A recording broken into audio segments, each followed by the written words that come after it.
Bienvenidos a otro episodio de I Am Maria Podcast, el espacio en donde exploramos las historias de impacto que nos inspiran a ser quienes somos hoy, mostrando cómo nuestras decisiones y herramientas personales moldean nuestras vidas. Hoy me acompaña Catherine, una mujer que ha hecho del autoconocimiento y la espiritualidad una forma de vida. Su historia está llena de decisiones conscientes, de momentos de silencio y de esa búsqueda constante por reconectar con lo esencial, con el alma, con el propósito, con la autenticidad de su ser. En esta conversación vamos a hablar sobre la transformación, sobre equilibrar los roles del mundo interior con los roles externos. Y sobre todo de cómo confiar en los procesos, incluso cuando la vida nos invita a soltar el control.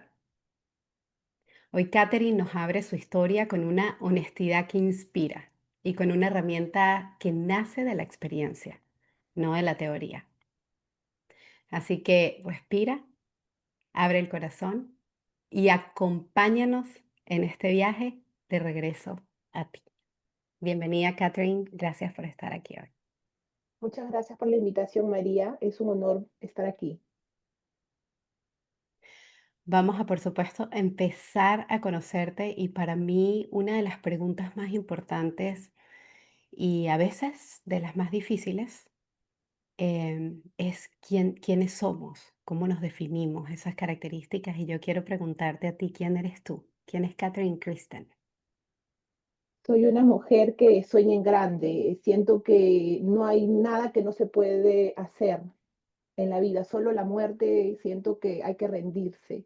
Incluso después de la muerte es otro camino, ¿no? Pero siento que nunca me doy por vencida por absolutamente nada. Soy muy decidida, soy demasiado abierta y confío en la vida, o sea, confío de lo que tiene para darme por completo.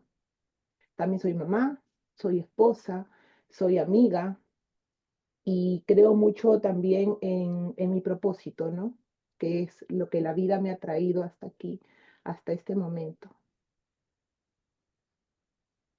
Suena mucho que tienes esa confianza en lo que trae la vida, también en esa decisión que vas tomando, porque es como un camino que vas recorriendo y me encanta siempre preguntar sobre las decisiones que moldean nuestras vidas, que nos llevan a ser la persona que somos hoy, tener la vida que tenemos hoy.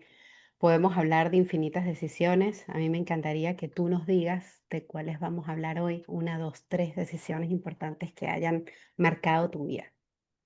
La más importante es confiar en mí, porque vengo de una mamá viuda, de una mamá que nunca me dijo tienes que hacer esto o tienes que hacer el otro.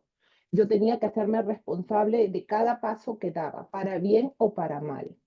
Entonces siento que el confiar en la vida, confiar en mis decisiones era una manera que yo no quería defraudar a mi mamá, cosa que con los años eso lo entendí, pero siento que el confiar en mí me ha llevado a una calma y a una tranquilidad ahora, hoy en día, que yo no lo puedo expresar.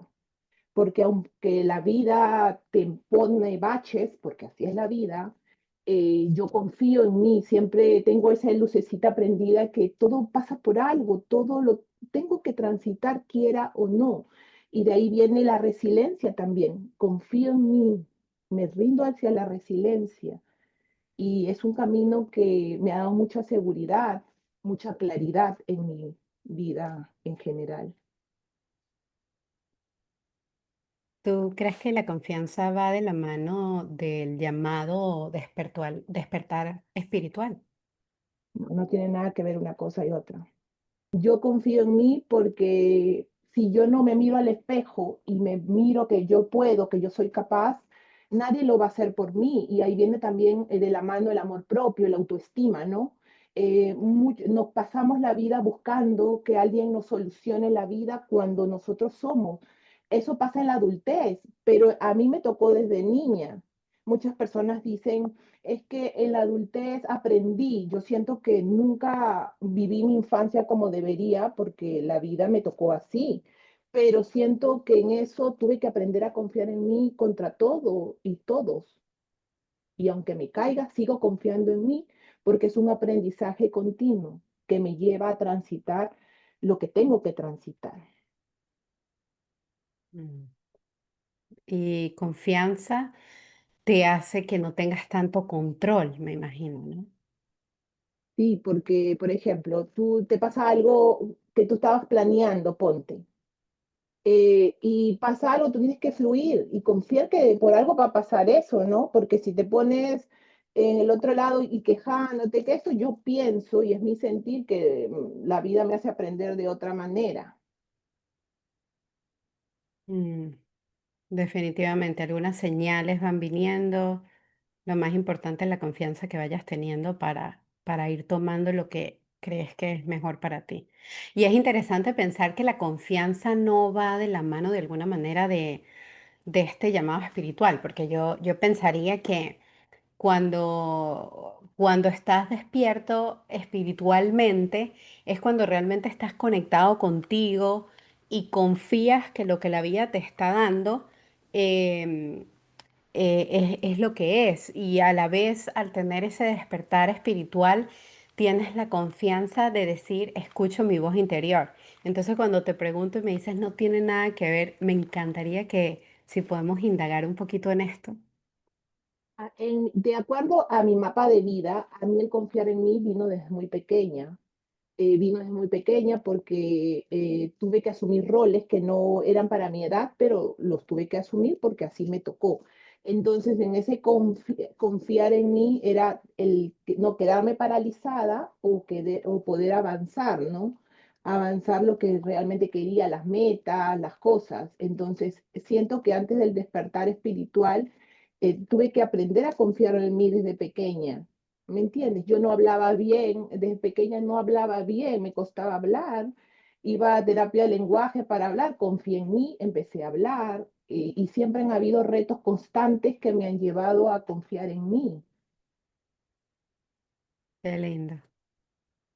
Catherine, háblanos un poquito de otras decisiones importantes que me imagino que tomas también al tener esa confianza y esa apertura al crecimiento, al cambio, a la evolución.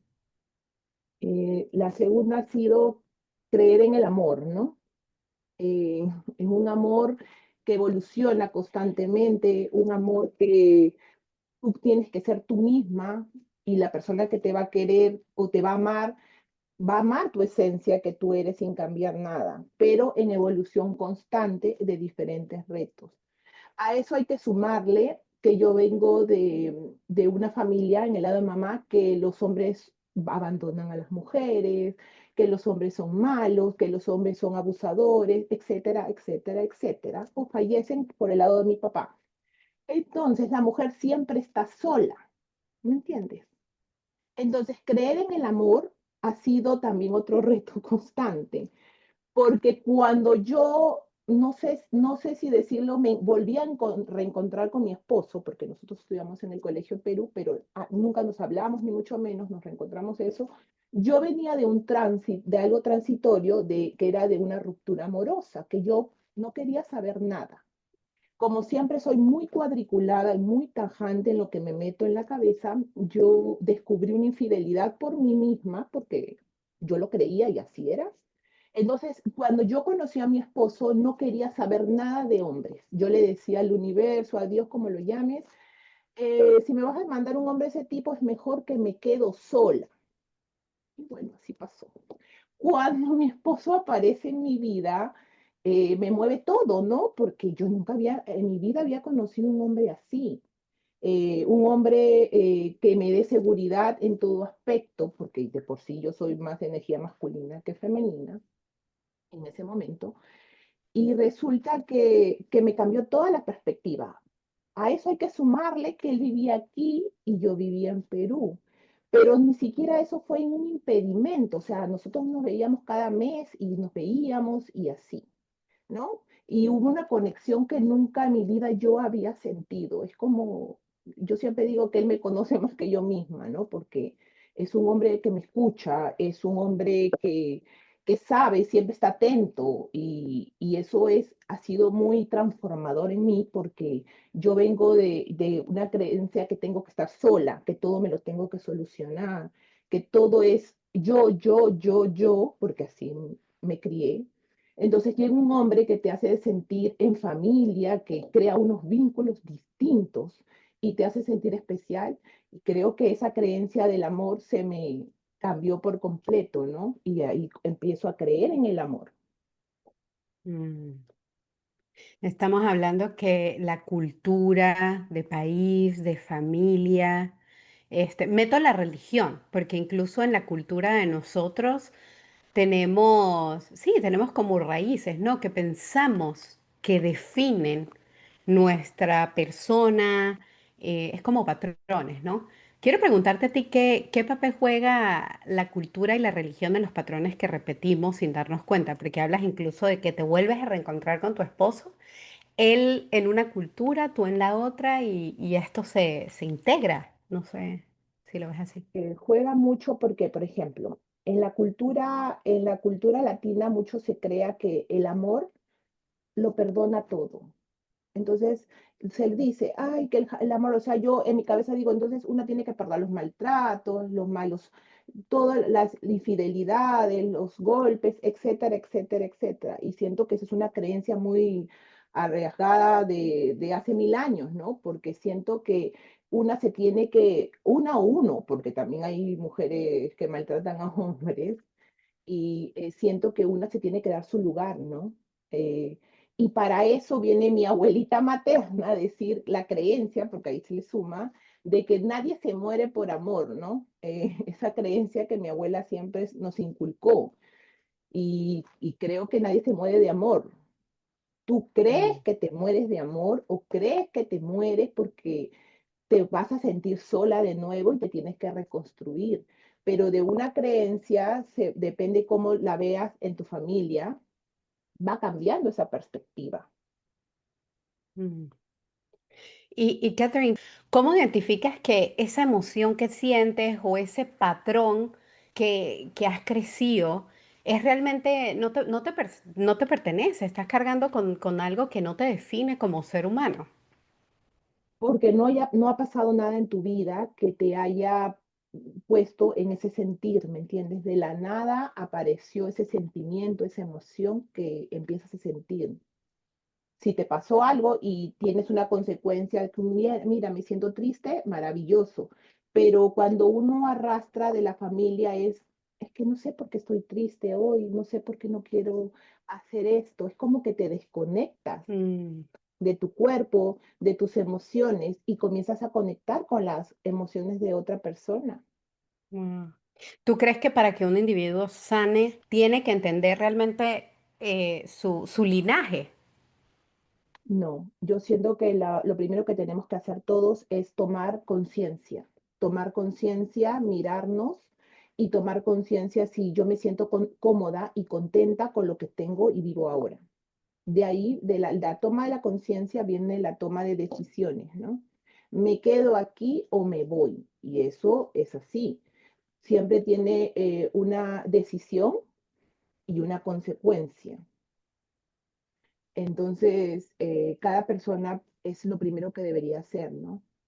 ¿Qué quiero? ¿Cómo me veo en un mes, en dos, en cortos plazos? Y ir poco a poco a eso. Pero todo empieza de tomar conciencia. Mm. ¿Cuál sería? Yo veo varias palabras y empiezo como a tratar de unificar una fórmula que todos pudiéramos usar, ¿no? Y veo que utilizas confianza, conciencia, em, se me va ahorita otra que estás utilizando, pero que bueno, confianza, conciencia, te, más acción trae una consecuencia a tu vida. ¿Cuál sería la fórmula que tú dirías que nosotros los humanos deberíamos tener? Yo siento que no hay ninguna fórmula.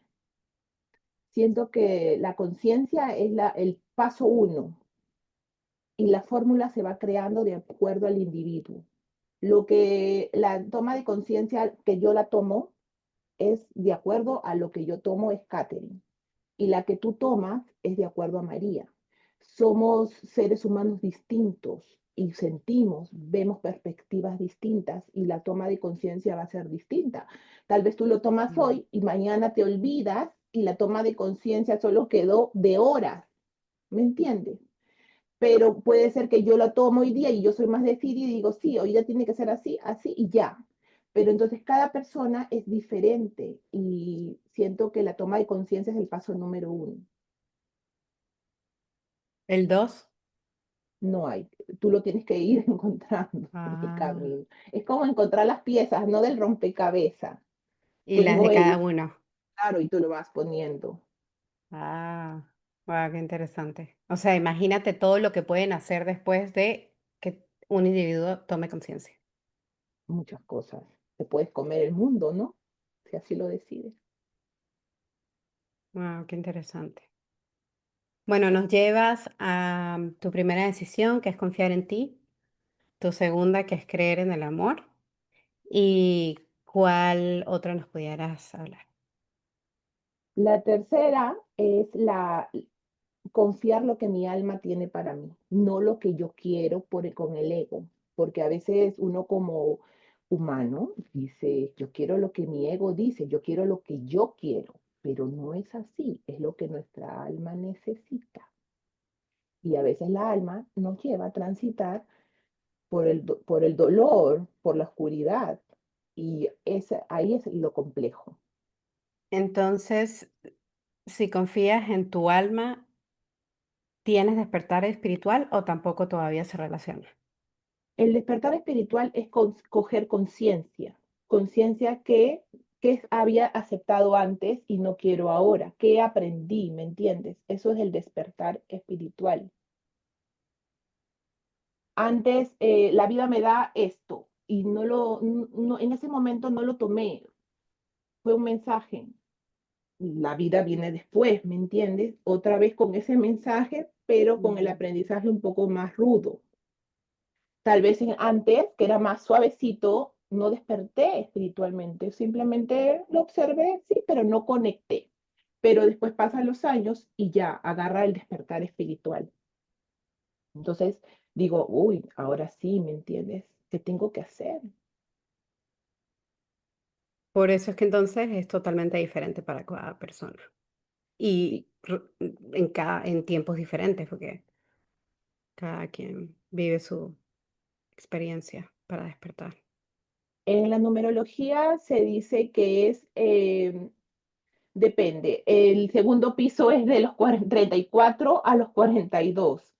Pero la astrología dicen que empieza entre los 28 y los 30 con el retorno de Saturno. Pero personalmente yo pienso, y es mi opinión, que eso varía, porque conozco gente que tiene despertar espiritual a los 70 años, porque simplemente no lo querían ver o no lo querían aceptar.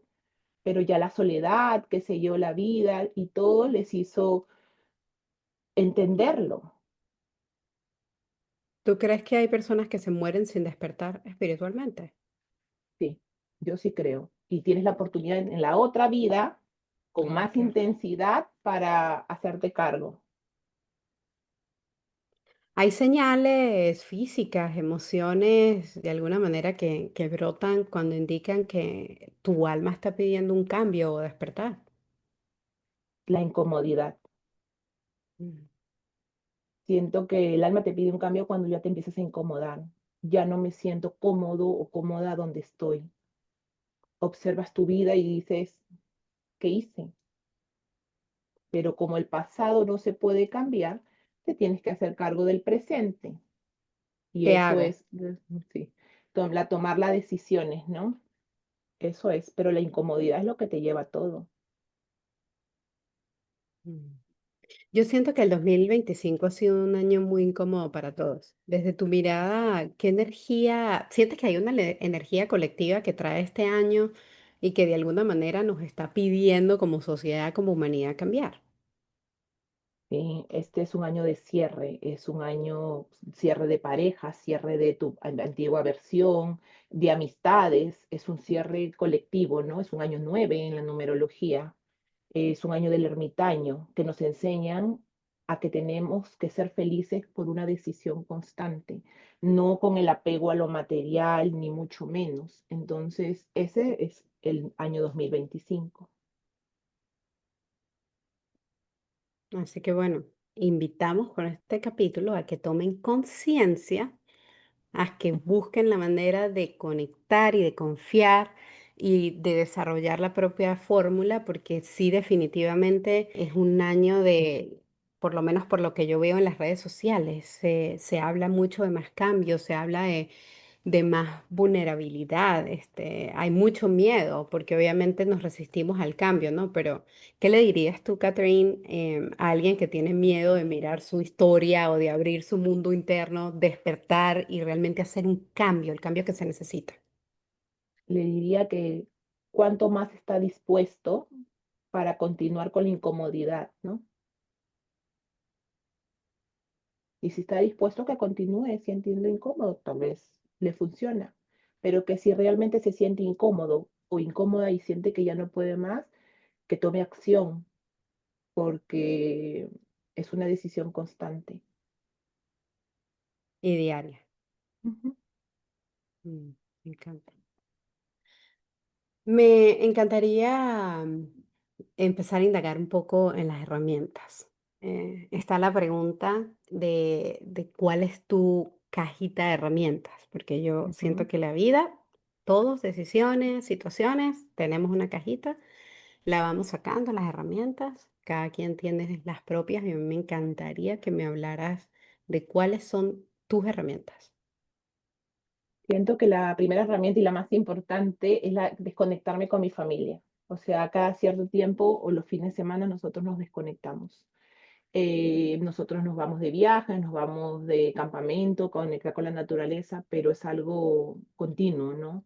Para enraizarnos como familia y ir descubriendo el mundo desde otra perspectiva, ¿no? Fuera de la casa. ¿Crees que esa es la herramienta principal que tienes, la única herramienta o tienes más? No tengo más, pero esa es la principal, porque, por ejemplo, ahora descubrí irme de campamento, ¿no? Entonces, irte de campamento es comprar todo para cocinar en ese momento, conectarte en el presente. No es que se te acaban los huevos y tú vas a ir a corriendo a comprar los huevos al supermercado como uno lo hace en la vida cotidiana, ¿no?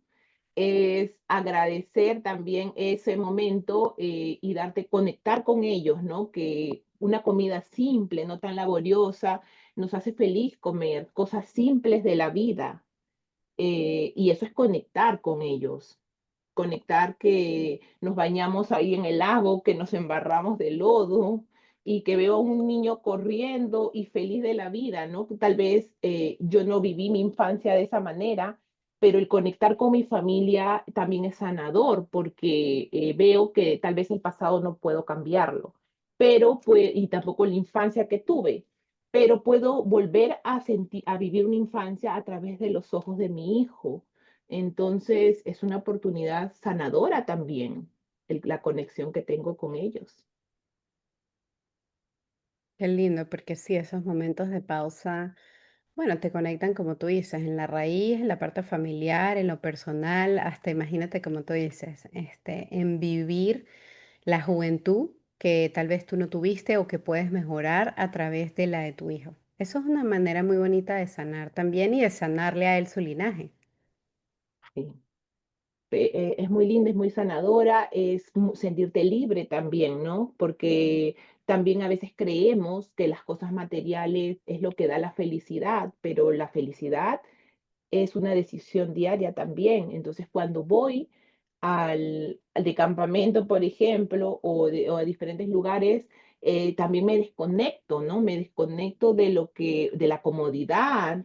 Por ejemplo, cuando te vas de campamento, te desconectas de la comodidad y ya no es tan rígida, ¿no? Que tiene que ser esto, que tengo que estar al otro, que la ropa. Entonces vas fluyendo también de la vida, con la vida desde otra perspectiva. Mm. Sí, ¿no? Sobre todo cuando tenemos este horario estricto de cumplir una tarea tras otra, de saber que estés bien tú, que esté bien tu esposo, tu hijo, en tu casa, y cuando entonces te vas a estos ambientes que te sacan de lo que es el confort, tu zona, y tienes que empezar a fluir, como tú dices, se me acabaron los huevos, bueno, ¿qué más hacemos? No puedo ir a comprar. La ropa, pues la que tenemos, no nos bañamos en la ducha y tal vez no es caliente, es fría, pero tal vez te gusta, no sé, tanto que no exploramos y no salimos y conectamos. Y aparte, por ejemplo, hago que mi hijo esté así. Por ejemplo, el año pasado comenzó a llover porque nos bañábamos, ¿no? Y yo le decía a mi hijo, pero empezó a llover, ¿cómo vamos a irnos? Mamá, ponte la toalla y corre, ¿no? Entonces, creas a tu hijo todo terreno, ¿no? A darse cuenta que hay que accionar. Y eso también es súper importante para la vida, Mm, sí, darle, el otro día... Hablaba con un señor y él decía como que de esos momentos incómodos en los que tenía que pensar y accionar, y a mí me hacía pensar como que, wow, todos los hemos tenido y esos momentos son los que nos hacen crecer, nos hacen ser mejor, y tú como mamá, bueno, yo como mamá quiero tratar de evitarle este tipo de circunstancias incómodas a mi hijo normalmente, y después digo, ¿qué tanto? ¿Es evitarle o es acompañarle? yo siento que yo no le quiero evitar nada a mi hijo. Yo no lo trato de no criarlo en una burbuja porque la vida real no es basada en una burbuja, ¿no? La vida real es como una montaña rusa. Hoy día yo tengo miedo, grito, lloro, ya mañana no me quiero montar, pero me montaré pues, y así, así, así. Entonces yo a él le hablo las cosas como son, hablo de las cosas que pasan, de las personas y también de mi vida, ¿no? Porque así quiero que él también se dé cuenta que las personas tenemos diferentes formas de crecer y de vivir, De procesarlas, de actuar, de accionar, las consecuencias son diferentes. Qué lindo. ¿sí? Catherine, yo quisiera que habláramos un poco de tu práctica, porque entiendo que con toda la práctica que me gustaría que tú seas la que describas, yo sé que haces numerología, toda también la parte espiritual, astral. Estas son herramientas también que tienes tú en tu día a día, que implementas. ¿Sí? Sobre todo, yo siento que tengo el entendimiento que mi alma vino a evolucionar en el sentido que rudamente, ¿no? Y, por ejemplo, yo soy un 13-4 en la numerología, que es la muerte y la resurrección. Entonces yo me rindo a que mi alma me guíe a donde tengo que transitar, porque como tengo ese 13-4, si yo no le hago caso a mi alma, la vida es más dura para mí.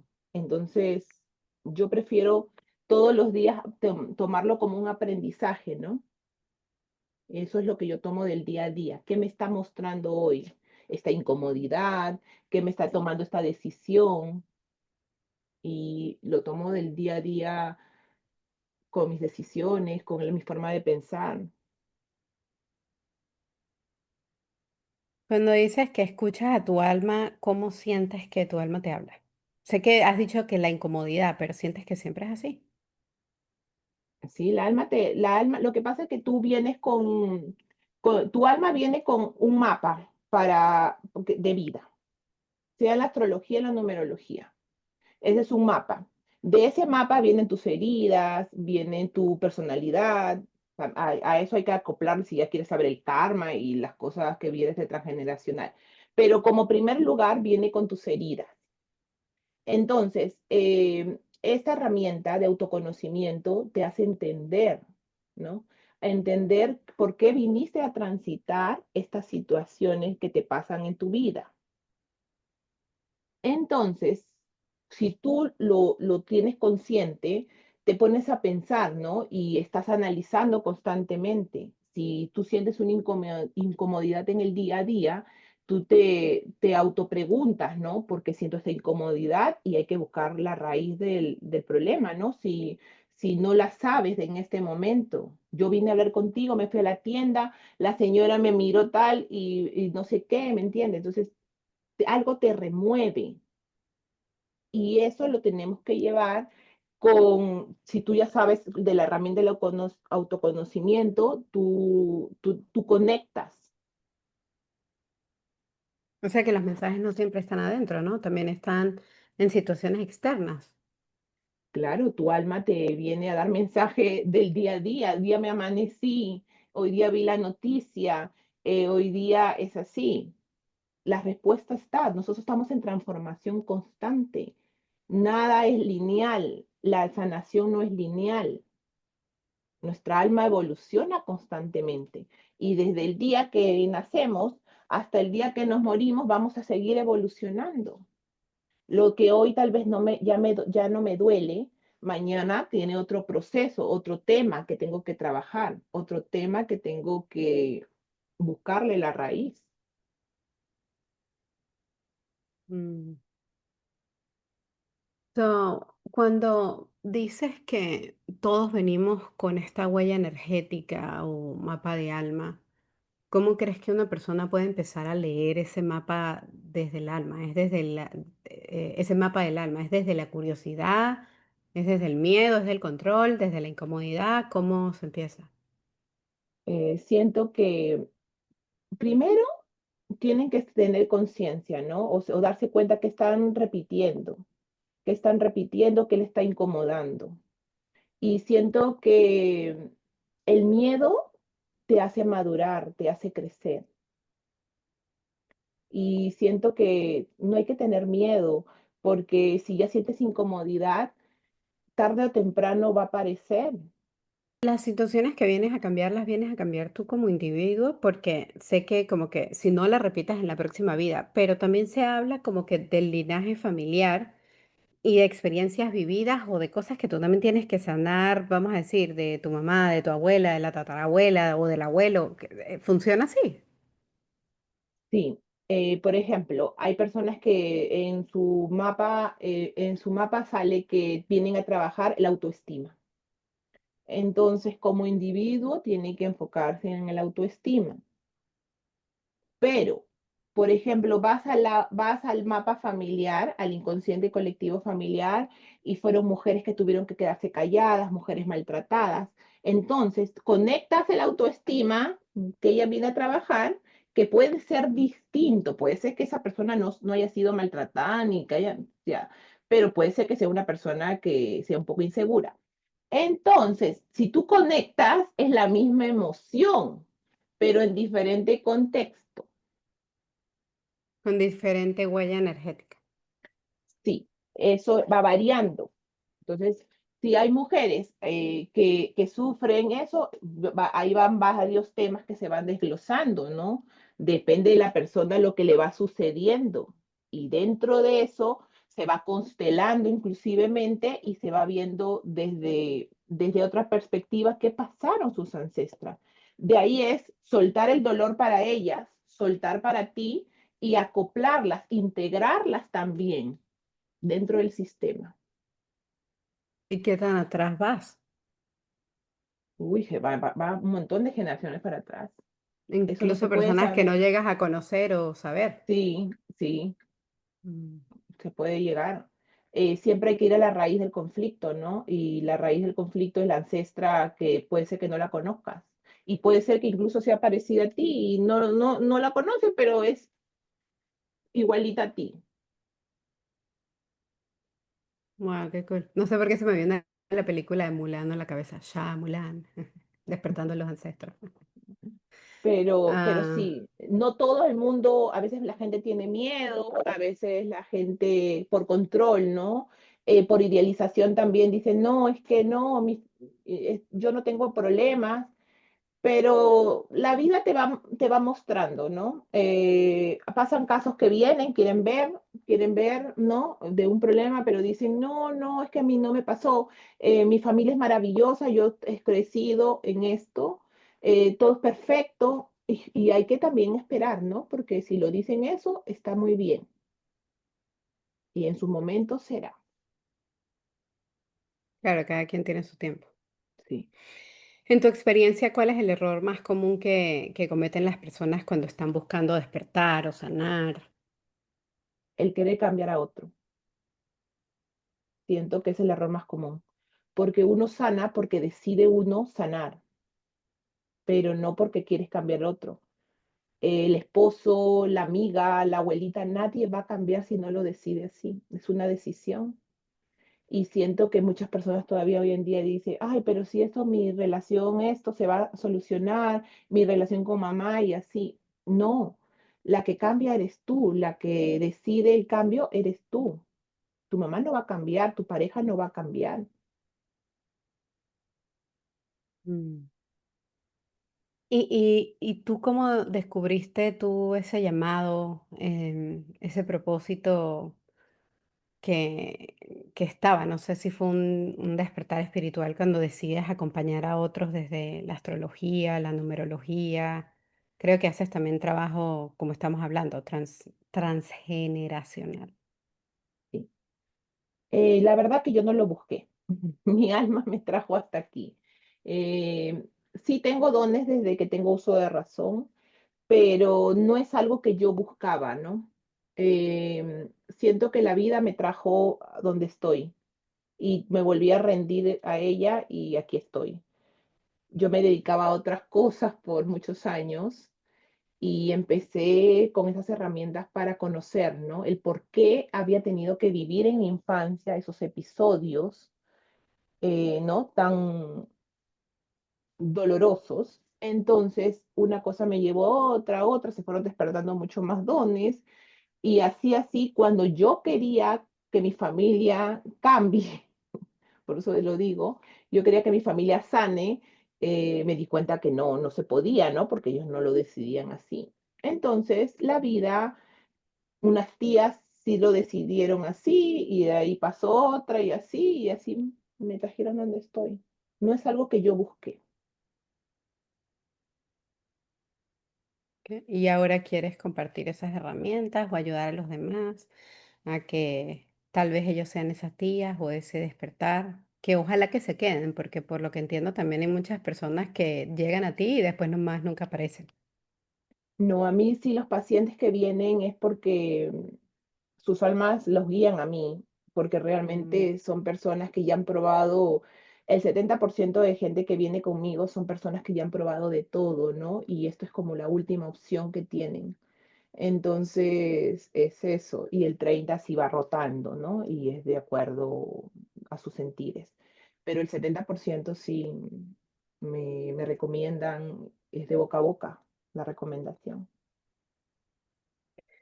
¿Y hay algún tiempo de como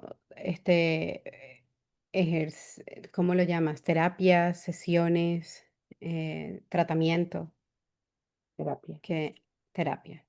¿Hay algún tiempo en la terapia o eso lo dicta cada persona y su proceso?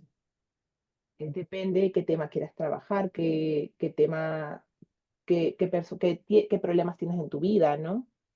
Mm. Entonces, hay gente que tiene miedo a hablar, hay gente que tiene problemas médicos que ya no le dieron más opciones, ¿no?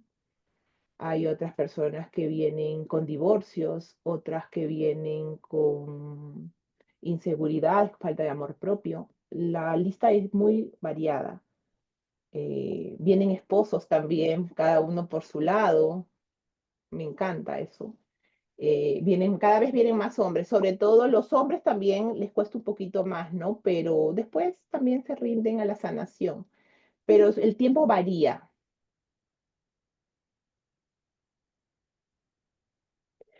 Y a las personas que nos están escuchando, ¿por dónde les recomendarías empezar?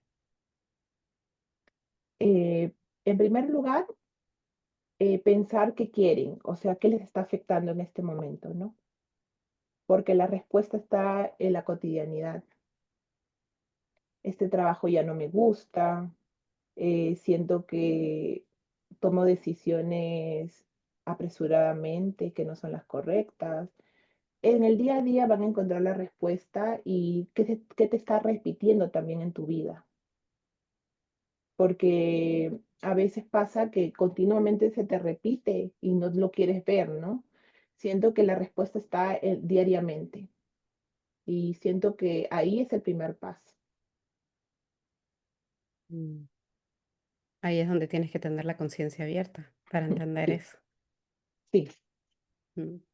¿Hay alguna experiencia reciente que te haya recordado, incluso a ti, mientras que acompañas a otros que sigues en esa transformación constante? Yo siempre siento que estoy en transformación continua y siempre aprendo todos los días, en sesión, fuera de sesión. Entonces, ver cada paciente es, aparte de ser empático, es entender, ¿no? Que por más que uno transitó la misma herida, es distinta, ¿me entiendes? Entonces, eso te lleva también, te lleva a admirar, a agradecer, te lleva a decir que yo también estuve ahí, sí se puede. Entonces, siempre Mm. estoy en una transformación continua, todo el tiempo, no solo con los pacientes, sino fuera, en mi vida real. Yo siento que las transformaciones, por supuesto, incluyen duelo, ¿no? Tienes que dejar atrás lo que eras para lo que vas a hacer, como hablábamos al principio, lo que hacía para lo que hago y voy a hacer. Y muchas veces el duelo no es procesado bien, no se cierra capítulos. ¿Puedes hablarnos un poco de lo que significa transformar, evolucionar y no procesar tu duelo? Eh, yo te voy a hablar el duelo en general. El duelo, pasamos, nos cambiamos de casa, tenemos rupturas amorosas, emigramos, dejamos trabajos. Todos esos son duelos no procesados. Es importante, perdemos a un ser querido, también es un duelo no procesado. En el inconsciente se siente como una pérdida. Cuando tú sientes y pasa un suceso que te lo activa, tú sientes voy a perder, pero ¿a quién perdiste primero? Hay que saber. Entonces, en mi perspectiva, siento que no cerramos duelos durante nuestras vidas hasta que pasa un detonante que nos hace tener conciencia otra vez más a empezar a cerrar esos duelos que no procesamos en nuestra vida. Yo entiendo que los duelos pueden ser por millones de cosas. O sea, yo creo que cada quien tiene su duelo y entiendo que tú de pequeña tuviste un duelo importante, que es la partida de tu papá, ¿no? Entiendo que esto marca, no sé si un antes y un después para ti. ¿Qué aprendiste tú desde ese proceso? Desde, pues, el amor, el alma, el tiempo, lo que significa el duelo y también si nos puedes llevar un poco a ese tiempo, ¿no? ¿Qué edad tenías? ¿Qué sucedió? Yo tenía 3 para 4 años. En esa época a mí no se me cerró el duelo, ni mucho menos, porque cuando yo me enteré que mi papá falleció, nos enteramos todos, mi mamá y mi hermano al mismo tiempo. Entonces no hubo una explicación más que la que estuvo dicha. Mi papá era piloto y se murió en un accidente. Entonces desde esos 3, 4 años todos nos enteramos al mismo tiempo y no hubo un proceso. Nosotros vivíamos en provincia, tuvimos que ir a la capital, mamá era ama de casa, se tenía que hacer cargo completo de nosotros, entonces no hubo momento, ni mucho menos, me imagino que ya no sabía ni que teníamos que cerrar el duelo, ni mucho menos. Ya eso del duelo de papá, yo lo tuve que procesar ya en mi adultez, ¿no? Como todos los duelos que he tenido en mi vida, porque me daba como una angustia de pérdida. Pasaba algo y a mí me daba como una angustia. Yo confiaba en mí, tenía la certeza, todo, pero yo sentía como un vacío inexplicable. Entonces, hasta que descubrí que era la pérdida, ¿no? Que yo tenía que cerrar ese capítulo de mi vida. Y ahí comencé a cerrar todo ¿Cómo, el... cómo entendiste eso? Yo probé todo, de todo, y más bien me decían que yo tenía que acostumbrarme a vivir con ello. Cuando soy terca, de verdad, y lo veo como una virtud, comenzó a descubrir que se podía cerrar, ¿no? Y se puede cerrar sanándolo desde la raíz. ¿Hay algún otro duelo que sientas que quisieras conversarnos? Sí, el duelo, el más doloroso ha sido ni siquiera el emigrar de Perú aquí. El más doloroso ha sido cuando me tuve que mudar en pandemia de ciudad a ciudad. Siento que ha sido el más doloroso porque ya lo habíamos pensado incluso que nos teníamos que mudar, mi esposo y yo, porque ya habíamos hecho todo en la ciudad que vivíamos, pero como es el universo, ¿no? No lo terminamos de hablar y al poco tiempo la vida nos llevó a cambiarnos, mudarnos de ciudad. Pero ahí sí fue distinto, ¿no? Porque ya era madre, ya me sentía, en la casa que estábamos ya me sentía cómoda, enraizada y todo, y como que despojarte, ¿no? De lo que tienes para empezar una nueva vida, de alguna manera. ¿Y cómo manejaste ese duelo interno de dejar tu raíz para crear una nueva vida, una nueva versión de ustedes y de ti, pues? Yo soy una persona que en el momento no llora nada. Yo hago las cosas como un mecanismo que tengo que hacerlo, ¿me entiendes? Ya cuando llego a serenarme, a estar en calma, yo recién proceso mis emociones, ¿me entiendes? Porque así soy yo. Entonces nosotros nos mudamos, todo, y ya de ahí vino el duelo, ¿no? No me sentía que pertenecía en esta ciudad, sentía que no conocía a nadie. ¿Y cómo Entonces, entiendes que esa incomodidad era parte de ese cambio y no más bien un lugar en donde no tenías que estar? porque la incomodidad era porque no, ya pasaban los meses y seguían pasando, pasaron como 9 meses y yo me seguía con la misma incomodidad y no es normal. Pasó un año y seguía con la misma incomodidad y no era algo normal, ¿no? ¿Y cómo equilibras esa emoción, ese mundo o colapso espiritual con lo real, lo terrenal de tu día a día? Te habías mudado. Nada, el lado espiritual es constante porque nuestra alma nos eligió vivir en un mundo humano. Entonces, eso va variando, ¿no? El duelo muchas veces no se vive tampoco llorando todo el tiempo, se vive de exigencia, de control. Entonces, hay que entender eso del duelo. Pero ese duelo a mí personalmente me marcó porque tuve que otra vez crear una nueva identidad a la ciudad que estaba, ¿no? Cambiando todo, ya mi hijo iba al colegio, todo cambiaba, Mm,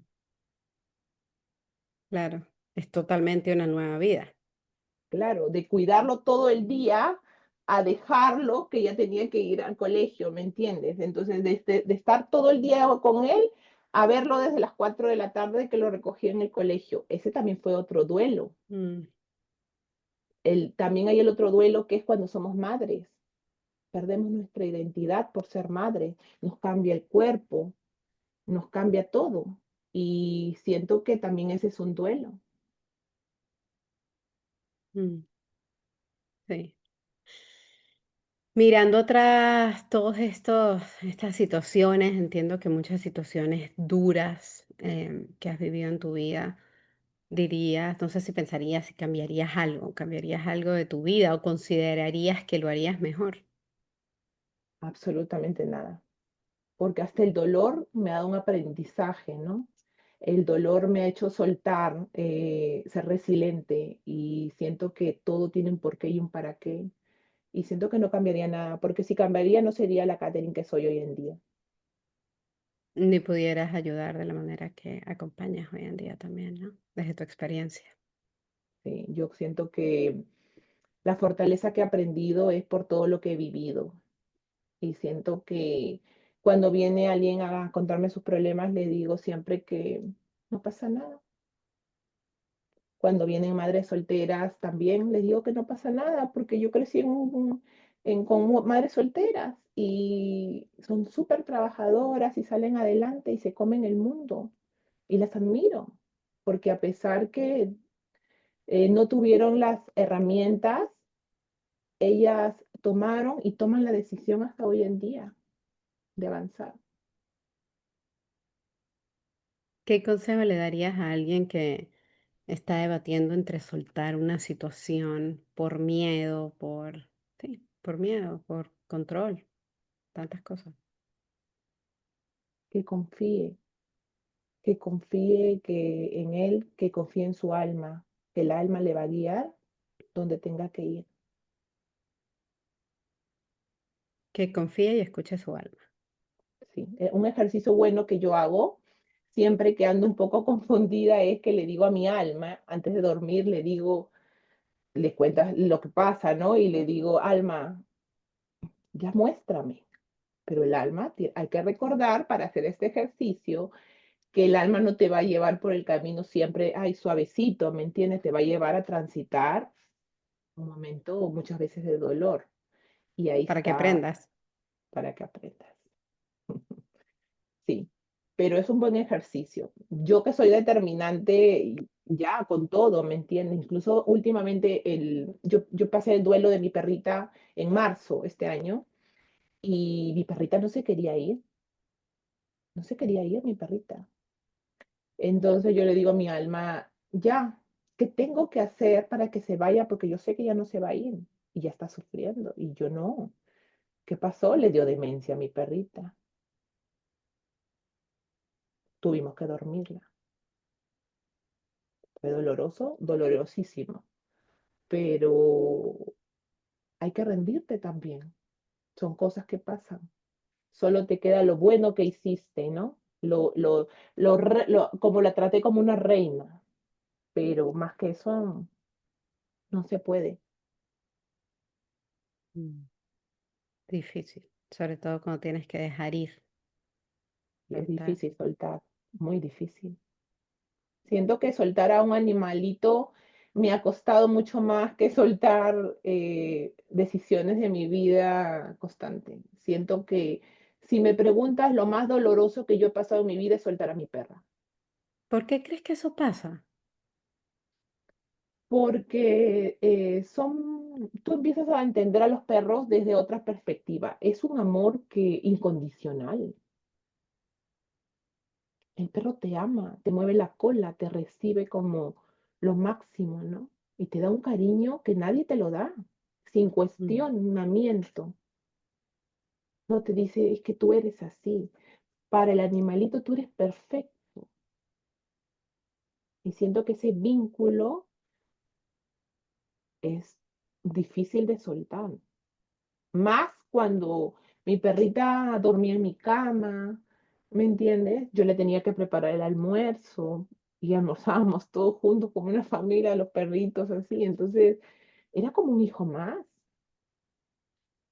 Claro, se vuelve un hijo. A eso hay que sumarle que yo tenía mi perrita desde que yo llegué a este país. Entonces, Etapa. mi perrita pasó por todas las etapas. Pepe Lucho ya llegó como 2 añitos después, pero Luna Valentina no. Luna Valentina llegó desde que yo llegué a los 3 meses. Y con Claro, ella, porque se une también el duelo de lo que te acompañó, ¿no? sí, pero Luna sobre todo vino a sanar a mi Katy niña, porque a mí no me gustaban los perros cuando yo la conocí. No me gustaban. O eso yo creía que no me gustaban. Entonces, cuando yo la conocí, ella lloró. Y cuando ella lloró, yo giré, mi esposo me vio y la terminamos adoptando. Fue algo que se dio un día antes de la Navidad. Entonces, ella después de recordé, desperté de una herida que no recordaba, que yo tuve un perrito de niña que mi mamá regaló.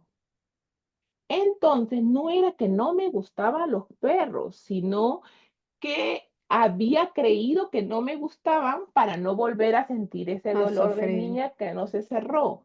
Entonces Luna me hizo sentir que los perros, y eso que Luna era súper traviesa, creo que ha sido la perrita más traviesa que conocí en mi vida, porque he hecho desastre tras desastre, pero así aprendí también a ser mamá con ella, a tener paciencia. Se comió Mm. hasta la escalera, se comía las sillas, todo se comía. Y sin embargo, también decidía seguirla teniendo. Ellos te muestran, son un espejo también de cómo Sí, puedes mejorar, de cómo puedes evolucionar. Catherine, soy consciente del tiempo. Pudiéramos hablar horas y seguiremos en contacto, pero me encantaría preguntarte qué te gustaría que se llevaran las personas que nos escuchan de este episodio. que la vida es como uno la vea. Si uno la ve desde el victimismo, seguirá haciendo eso.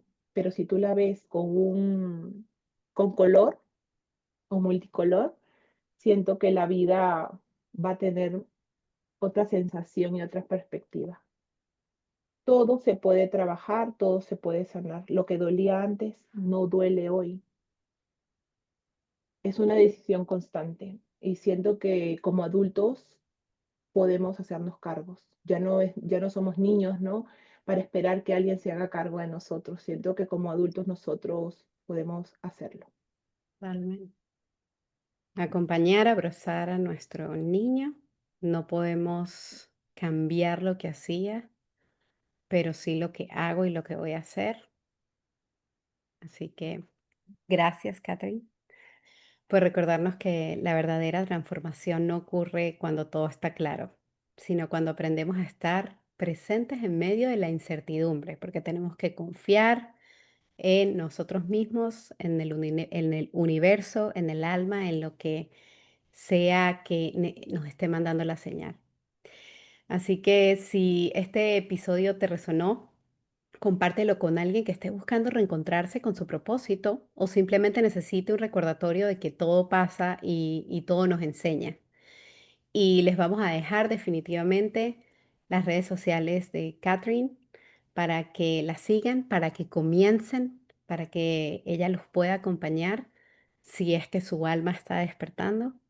Y recuerden en seguir I Am Maria Podcast en su plataforma favorita. Yo soy María y les recuerdo que este espacio es para quienes se atreven a mirar hacia adentro, a sanar, a construir una vida desde la conciencia. Gracias, Catherine, de nuevo y a todos ustedes por llegar hasta este momento. Nos escuchamos en el próximo episodio.